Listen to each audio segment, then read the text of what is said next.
Helen, thank you very much for accepting to be here for this interview about your legacy and about you. We all care very much and are very interested in learning and hearing a bit more from you.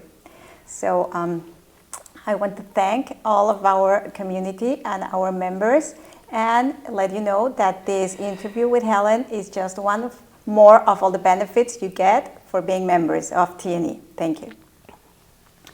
So Helen. I'm kind of amused that I'm a trophy for a membership. Okay, thanks. It's kind of the epitome of my career.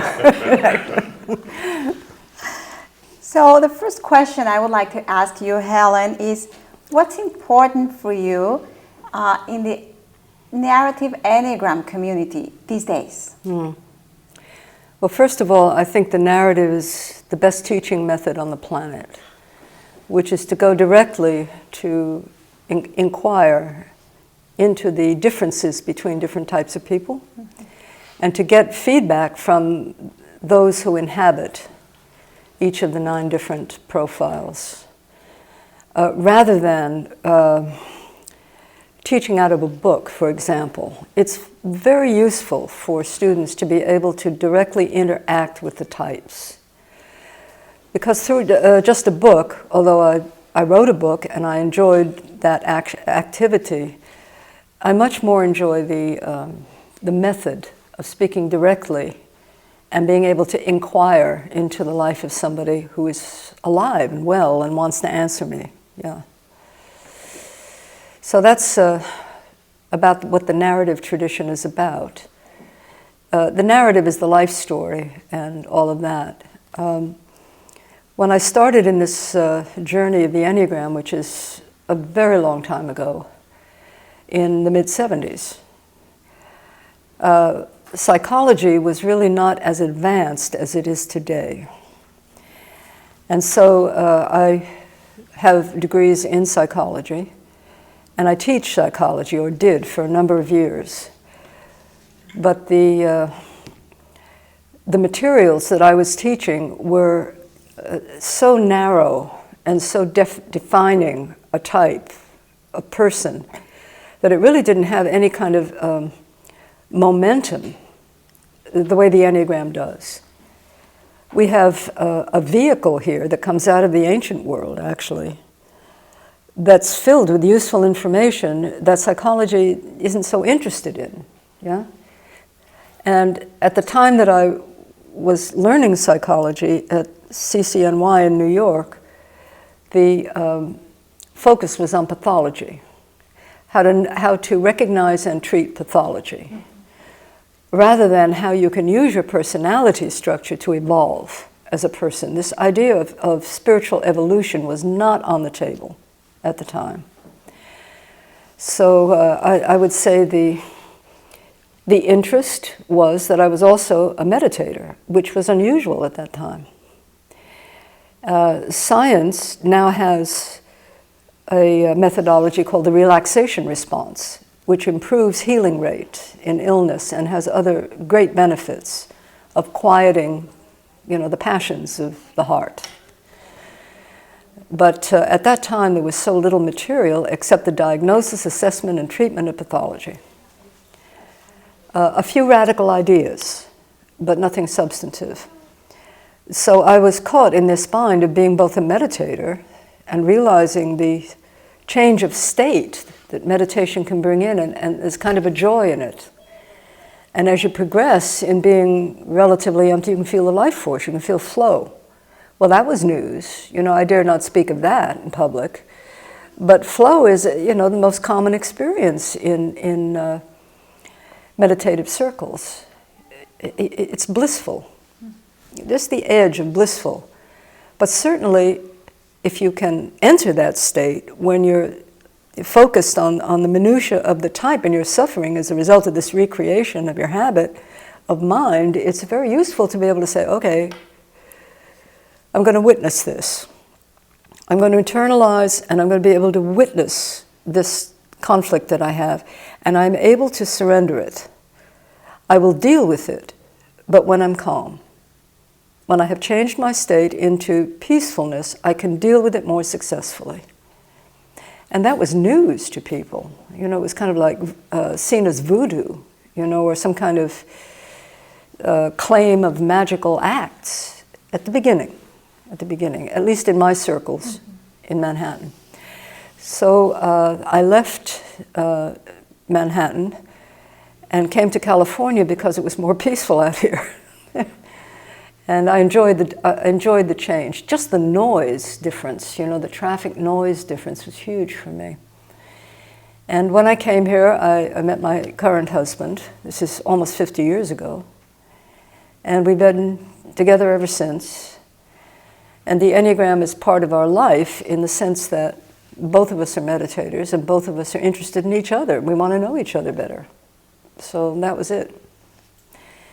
I have one son who's now a tiny little boy of 59. So it's been a while that I've been with this materials. Yeah. Nice. Thank you. Thank you, Helen. Mm-hmm. You spoke a little about spiritual evolution over the years. I would like to know if you can share something about how has your own spiritual evolution gone through the years. Well, I wouldn't undertake it alone. I was pretty alone with it because in the 70s and 80s, this was not a popular topic. You couldn't get much feedback. But now it's very available. In the Christian sector, for example, there's prayer and meditation. In the Judaic stream, in the Buddhist stream, the different versions of how to be able to relax resistance to the present moment in the reality that you face. Objective reality, instead of being bound up in the subjective reality of your personality type, which is recurring thoughts and feelings and sensations. It's a big habit. Relaxing the habit is immensely freeing because it frees up, as I said, the life force in your body. Mm-hmm. Many of us already know this, Helen, but why is it so hard to relax the habit? Well, it's all that we have. That's how we've seen life, and the reality that we see through life, we subjectively know is biased in a certain direction, but it certainly doesn't seem that way to the person who is embedded exclusively in a type, yeah? And there's also very high functioning aspects of the type. There's nothing wrong with that. You know, you have the virtues, which is the freed up life force. Vers is virtus in Latin, and the freed up life force itself is very invigorating. You know, it kind of wipes away the fact that the type is a rather narrow view, you know, and there's 8 other equally valid views. So we think we're talking to someone and we, you know, think we understand them, but they may be interpreting what's happening in the conversation through their own filter and becoming, it's simply not a complete agreement. Yeah. So I think that's important to know. You don't really know the people around you. Neither do they have enough self-observation capacity, unless they've studied something like this, to be able to describe themselves fully to you. You know? So I think it's a wonderful thing to be able to drop some of the resistance that we have and be able to see objectively instead of through a subjective filter. Yeah. Okay. Thank you. So Helen, what's the message you would like to carry forward? That you can change. That a lot of what you accept as a type, as a psychological structure, a lot of what you accept leads recurrently into a degree of suffering. And you know that, but what to do about it? You see, so this is a real leverage system of being able to have an antidote to the box that you find yourself in. I mean, you might fall in love with somebody who has a totally different view of the world, another type, but you can see the suffering, you know, and you want to help. But it's so much more effective to help yourself by noticing. Now, that's an important word. many people, when they begin the study, they don't realize what they're involved in is trying to get to objective perception. And the vehicle of that, the perceptual vehicle internally, is called the inner witness. To be able to witness when you're suffering. And there's something you can do about it. Well, what? Well, you can relax the suffering. You can focus in your objective way on, I'm a 6 in the Enneagram. Well, let's say I get timid or afraid. Mm-hmm. Yeah? So I don't enjoy being in public too much. And that's my type. But the release of that anxiety in public speaking, the release of it is something that I can manage through witnessing the fact that I'm in trouble here. Yeah? And to be able to relax the resistance in my body, relax the solar plexus, relax the whole system, so that I can be clear enough to speak again. You think? Now that's a great advantage. Because these inhibiting patterns in the type, they hold us back in different ways. Yeah. So Helen, you spoke a little about our own suffering.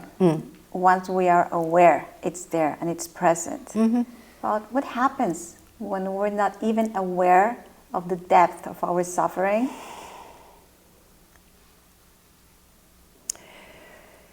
I don't feel equipped to handle that. All I know is that we're besieged by particularly evangelical people. That they're very interested in this. Okay. But I didn't go out and enroll them. We're besieged by people in the healthcare community who would like to have a simple method for people to identify what their suffering is. Most people just feel bad about something. They don't investigate by witnessing. Okay, now how did I feel insulted? How did I feel harmed? Maybe this person wasn't trying to intentionally harming me, but I feel harmed. What can I do about this? Because they're not intentionally trying to harm me. They're just talking from their own perspective. So it's an inside job. Okay. You first have to own that. It's an inside job. And the young people that we're getting now, especially, as I said, from the evangelical frame, they're convinced that you can identify psychological suffering, and there's something you can do about this. It's a very simple proposition. The method is also deeply spiritual, according to the nature of your religion. I mean, God never meant us to suffer, we just do, and we're in conflict a whole lot. And God never wanted us in conflict, but we are, you see. And I don't think I have to go further into that. The world is in a very bad place in a certain way, and there's something you can do about your reactivity to that. It doesn't mean you're quitting. It doesn't mean you're leaving, your duty and obligation to participate in helping as much as you can. However, you can't help if you're suffering, because you misperceive things. You see, if I'm afraid, then I misperceive something out there is harming me. It's a misperception. Right. I'm afraid. I can fix that. I can't fix the harm out there, which is coming from where? I'm not sure. You see, so important that when you feel harmed, according to your type, like not enough attention, or not enough engagement, like an 8, or not enough perfection, like a 1, or not enough allowing somebody to help you, like a 2. If you're offending somebody and you don't know it, all you can do is change yourself. You can change your reaction. And to do that, you need to observe your patterns and say, look, I'm kind of tense about this, Somebody's trying to help me and I don't like the kind of advice they're giving me. Well, they're doing something to me. No, I'm tensing up. I'm getting judgmental. I am projecting some of my own disorder here upon another person and magnifying the importance of what they're doing to me. Right. So it's my job to change me. Okay. Others can point it out, give a course of action. I mean, that's what psychology is about, but nobody can change me if I don't want to. Absolutely. You go on automatic. Absolutely. Helen, and speaking of change, The Enneagram world is changing these days. A lot of interest is coming from everywhere. Everywhere, yeah. And is there a message you would like to convey to younger newcomers to the Enneagram world? Well, I would like them to go into a narrative training because we rely upon the different types, a panel, mixed gender, mixed race, panel. And the interviewer would bring out the key questions about the type, and you can watch and hear the legitimate story from the inside. I think it's a much better training method to understand people in general, than reading a book. So I kind of cheated on the first book that I wrote because I used a lot of the voices that I'd heard on panels in class. And all I had to do was, parse out the very best statements and put it in the book. And people could read those statements, you see. So a lot of it is what I heard from people on a tape, and I communicated that in print. And it was powerful. Oh, yeah. It still is. Much easier to recognize somebody. Right. What do you think is so special about the narrative tradition in helping people grow, unlike just reading a book or learning it from a class?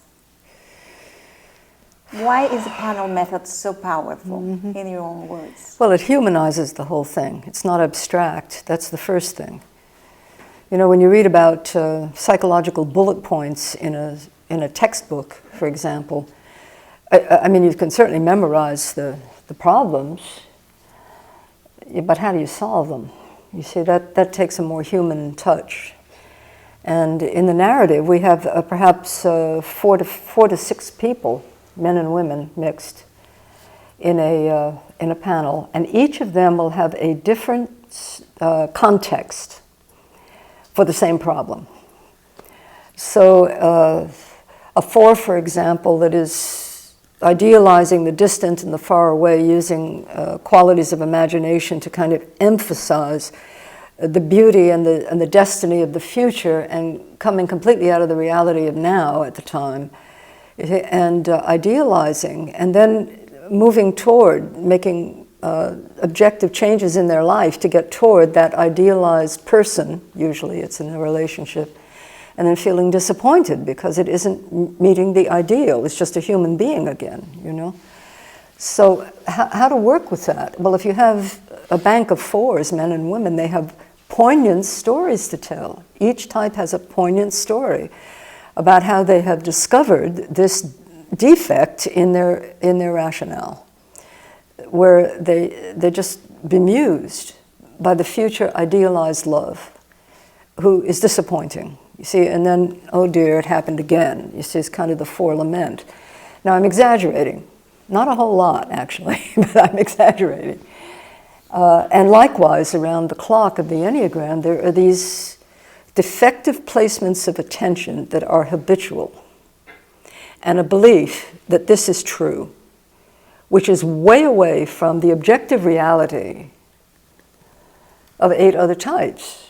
So we're not playing in the same field. I mean, you can imagine a 4 idealizing the best, and you get somebody like an 8, who's kind of pushy about, not being so ideal all the time. And the degree of suffering that is unnecessary, that's what comes up for me. Right. The degree of unnecessary suffering, the basic education in the type structure could at least get you into the arena of questioning, is this true? Is it really true that it's a paranoid, dangerous world and everybody's out to get you? Is that really true? But when a 6 is pushed, it brings up that childhood anxiety of I can't cope with this, and it's way overblown and you don't know it. You think you're dealing with the problem when actually you're part of the problem itself, because you're bringing in this unrealistic point of view. I think that that's important to know.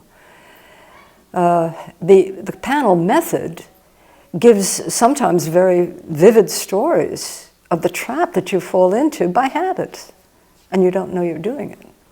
You think you're seeing objective reality. Okay? It is a dangerous world. Well, it's not a dangerous world. It's an okay world, and I can live with that. You don't have to say it's a positive world. That would be a lie. But somewhere in the middle there, the individual is going to find, okay, how much danger? I mean, am I overblowing this or not? Questioning is very good. Questioning and involving other people. Come on, Helen, you're overblowing this. I've had so much help from some reality checks, right? Reality check is what that's the word I was looking for. Actually, thank you.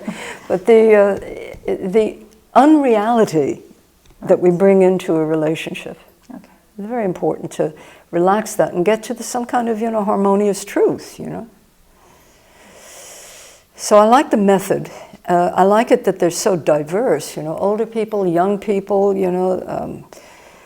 We've taught the panel method to, or David did actually at a meeting, to kids, 12 and above, and they were fine defining their type. They know all about it. But wouldn't it be wonderful if this was brought into kind of the educational system? And that's somebody else's job, but wouldn't it be wonderful if that could occur? Yeah. Right. Mm-hmm.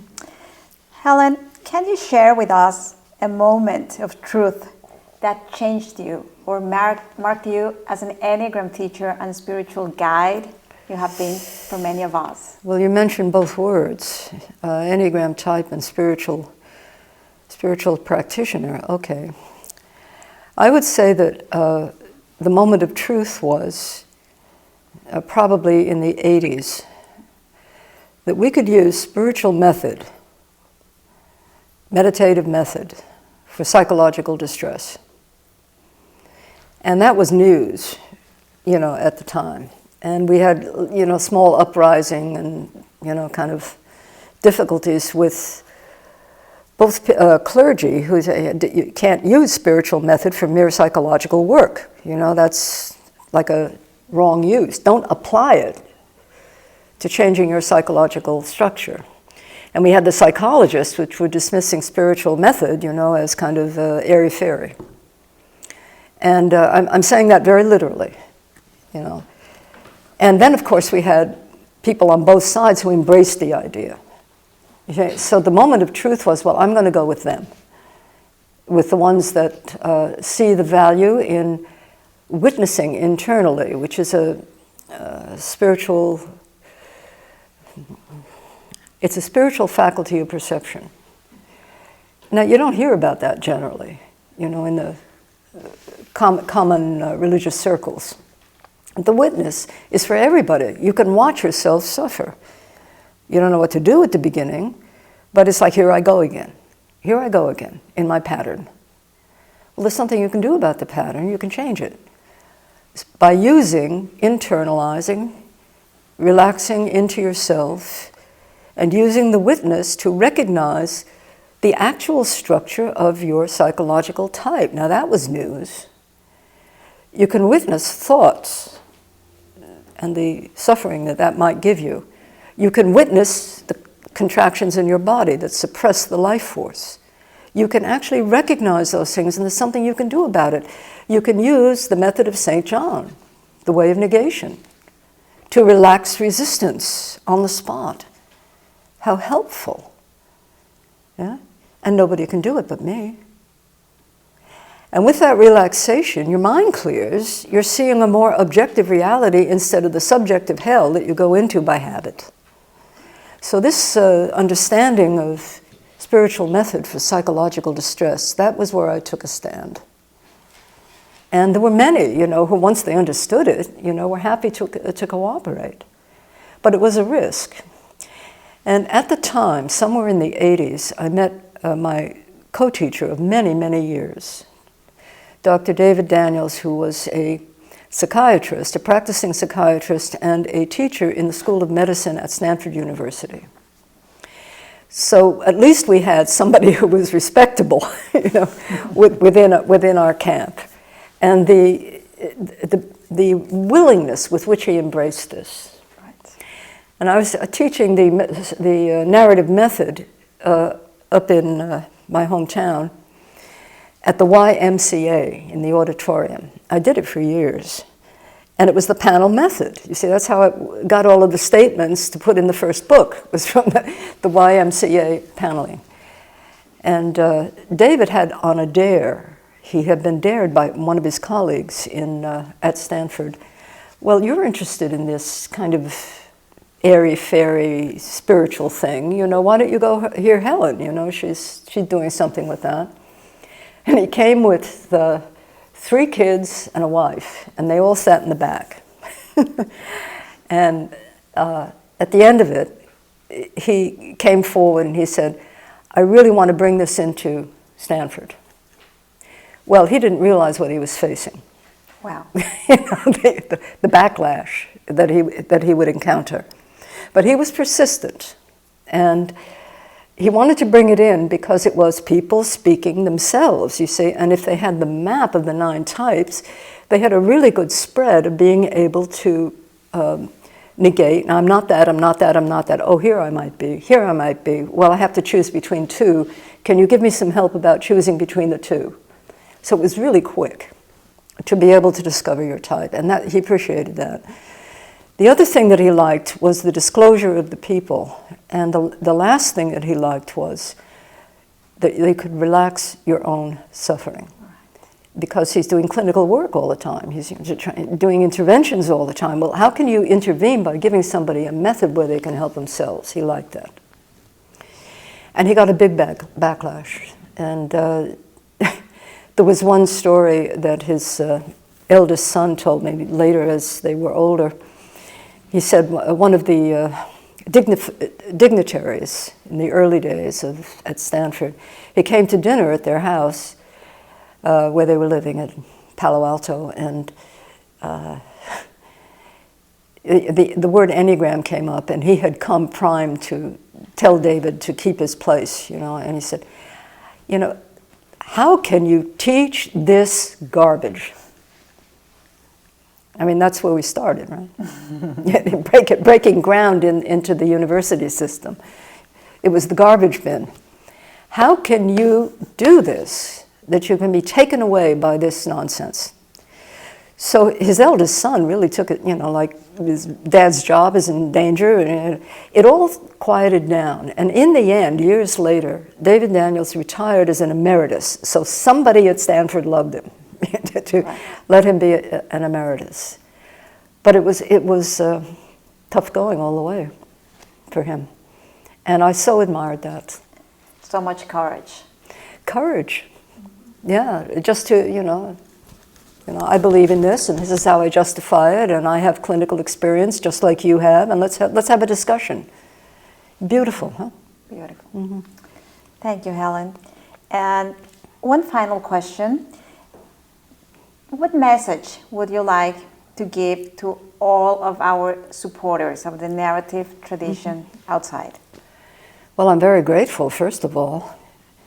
It's just turned in the last 5 or 6 years, very recently, that the Enneagram has become, you know, a viable psychological teaching that people can, from very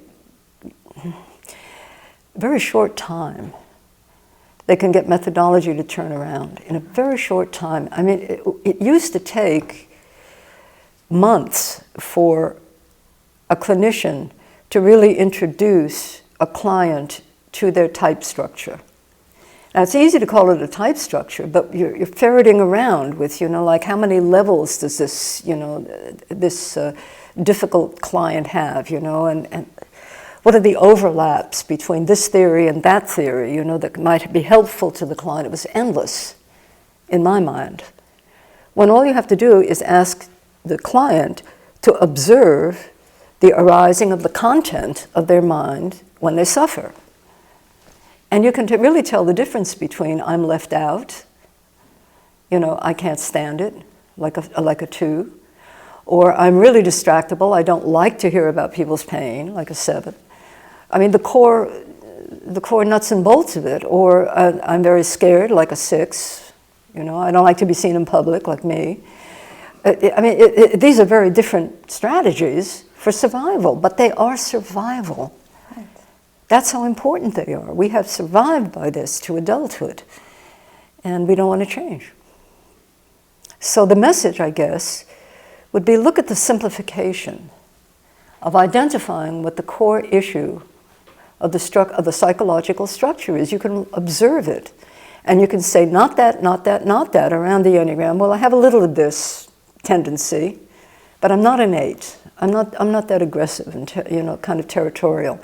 But I might be a 1. You see, they're angry too, and but nitpicky. I don't do that. You see, so not that, not that, not that. A differential diagnosis is very useful, and you come up with 2 or 3, and then you have a relationship with an Enneagram teacher, and they assist you to find out where you sit. Now that makes it much more interesting to see where you sit. You mean you're all different than I am? You don't nitpick? Why? I do. And I thought you were criticizing me. Instead, you're just telling me in your stubborn way, whoever you are, that you're a 5 and that you disagree with me, and I can't get to an argument with you because I want to, so that I justify myself. See? That's how it works. Beautiful. Yeah. Helen, is there anything else you would like to share with us, or to have us hear or know about you? Or? Well, I do believe that the time now for people that you've been working with, and that so many other teachers in different countries are teaching with, and just to create a little example for that, there's been such a proliferation in the last 5 years around the world. We recently, very recently, in the end of 2019, we had the 25th IEA, which is International Enneagram Association meeting, close to my hometown in California. So it was amazing to see them coming in, some with translators. Other people had been really active for years everywhere, in Egypt, in South America, like yourself, or Mexico, in Thailand, in Canada, there were like 20 representational speakers who had started up, some of them just out of a book because they were interested, and others out of a university because they could teach it as a kind of a psychology for the normal and high-functioning person, not pathology. The normal and high-functioning people can read this and get benefit out of it. Wow, that's interesting. It's a whole new concept about psychology that's been evolving since the old days of diagnosing, destructive tendencies. And David Daniels, again to refer to him, and I had co-directed 25 years ago, this is the 25th anniversary, at Stanford. God love David. I mean, he hired Memorial Hall. I thought we'd have about 40 people there. We had an astonishing 120 people, 1,200 people. It was, where did they come from? And I walked down the aisle at Stanford, this is the 25 years ago, and languages and translators. And a lot of it was from the religious orders who were teaching in other countries. And they were using this as identifying your sin, which means separation in their language. Your separation from God, your separation from spirituality. A psychologist would say you're in separation away from authentic, objective truth. You're misreading it through this filter of thoughts, feelings, sensations. Now that was news. I mean, we owe a lot, for example, to the Jesuit stream that was proliferating the Enneagram in different countries. The spiritual communities have been avid for this because they see the type structure as an obstruction to prayer, which it is. I mean, somebody is desperate about something and they pray and they can't and they must and the type, and it's very confusing.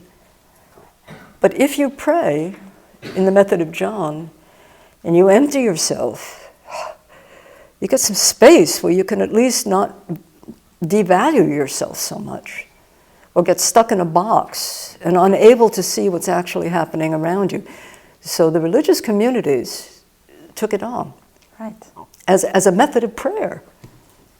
Right. The via negativa, John, which is Zen, for example, and the emptying practice that allows you to see what you are actually thinking, and then you can get evaluation, psychological evaluation. You know, is this true what I think about you? Or is this true what I'm projecting about my future and my profession or my, you know, do I want to have a child or not? You know, like it's so easy to be able to confuse yourself. The religious communities saw method, and they attached to that. So spiritual method for psychological distress has been the banner of our school.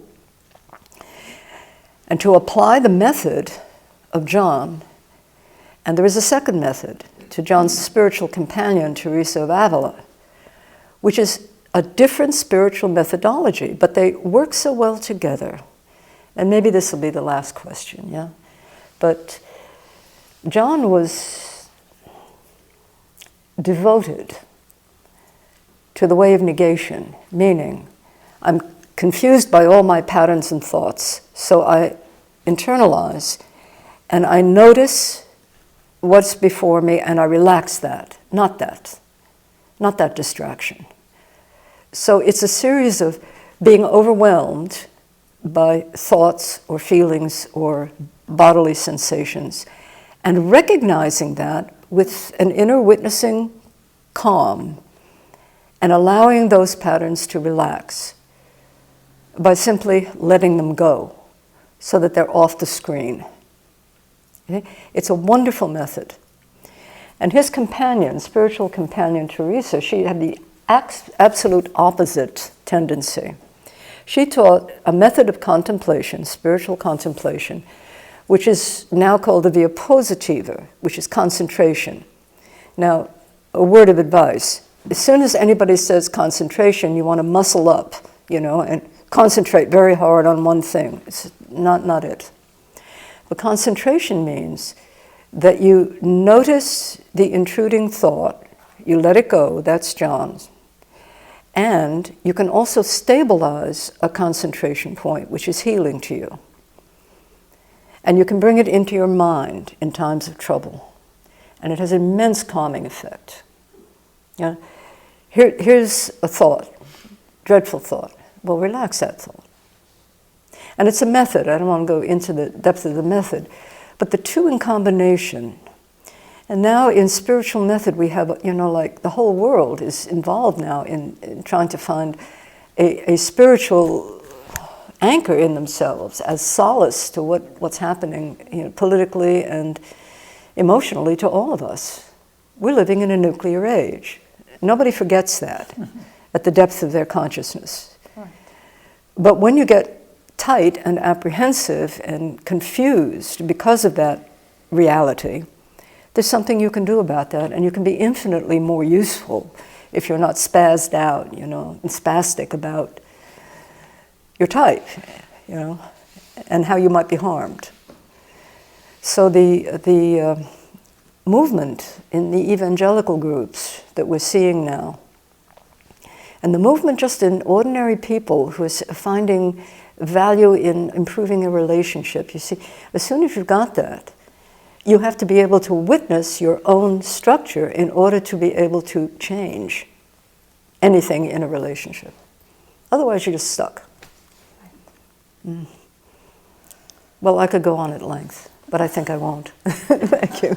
Well, thank you. Thank you again, Helen, for everything you have shared with us. We all appreciate very much. And again, I want to thank all of our community members for being part of this. Thank you.